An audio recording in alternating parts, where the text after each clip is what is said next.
bano basembezza mulege tuyina America esembezza nuclear capable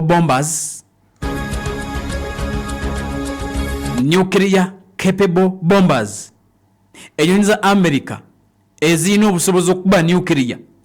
bazisembezza kumpi ne Russia in less than 50 miles from Russia. Abamerika bazzeemu ne basitulwa zibombazi zaabwe ziri ezikuba nuclear ez'omutawaana zibuuse ku RAF Royal Air Force Fairfield e Bungereza ne zigenda zitambula nga ziyita mawanga aga NATO Estonia gye zisibidde. Jjukira nti eggwanga lino lya Estonia bakuza independence yaabwe kakati limu ku mawanga Russia gawalana agaali mu kago gwa Soviet Union. Abamerika mukulaga nti bali timu Estonia oba okulaga nti NATO tebagyerabidde baziwulugumizza ne zifubutuka e Bungereza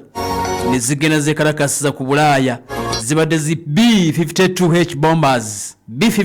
bombers ne zijja ne zisembera ku Russian border over front line in NATO state Estonia. Kati embeera enatuliriza mbagambye nti ebadde nga yakulaga kipawa n'okujjukiza Russia nti naye Russia gwokimanyi nti yeffe ba super power byonna tubikola ero tukudefendinga tukutuuziza ku mmeeza but Russia please ayawe yanti yeffe ba super power babadde bakiraga kulaga maanyi. Eggwanga lya Estonia mbagambye nti liri vulnerable nnyo eri eggwanga lya Russia baliyikiriza nnyo kati baleese nuclear capable bombers B-52 Stratofortress bombers b'Amerika ezo zikuba nuclear zivaayo lwa nsonga nnene America zeesiga kakati tezizze zokka era mukulaga ekipawa America mukulaga ekipawa n'ekibuli basindikiddeko obwana ono abadde mugole kakati katugambe nti kubaddeko emperekeze B-52 Stratofortress a nuclear bomber kiroto kya ntiisa eyo. Kati Abamerika kye bakoze ne baziwerekerezako F-35 eganda namwe mugende naye neziwerekera kuba nuclear F-35 zibaddeko. Abamerika ne batikka kubaddeko F-18 nazo ne bazireeta ne zijja nga zikiyibiriza mu Eastern Europe. Eno Europe ejjukira emyaka 3 Putin nga abazoganya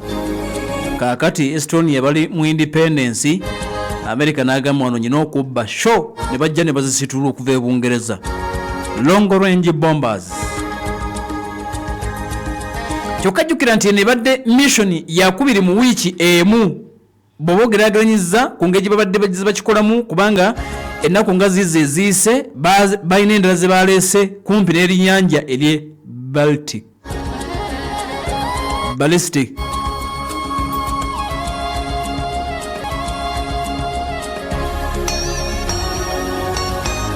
Era bagambye nti bino byonna bijjidde mu kaseera nga bakulembeze siri yanje wabula ekitundu kino ekye Baltic kye mbadde ntegeeza kati bijjidde mu kaseera nga bakulembeze b'e Bulaaya balaba ng'Omumerika oba aleebeerabidde balaba ng'Omumerika atandise okulinnya mu kimu n'eggwanga eritibwa erya Russia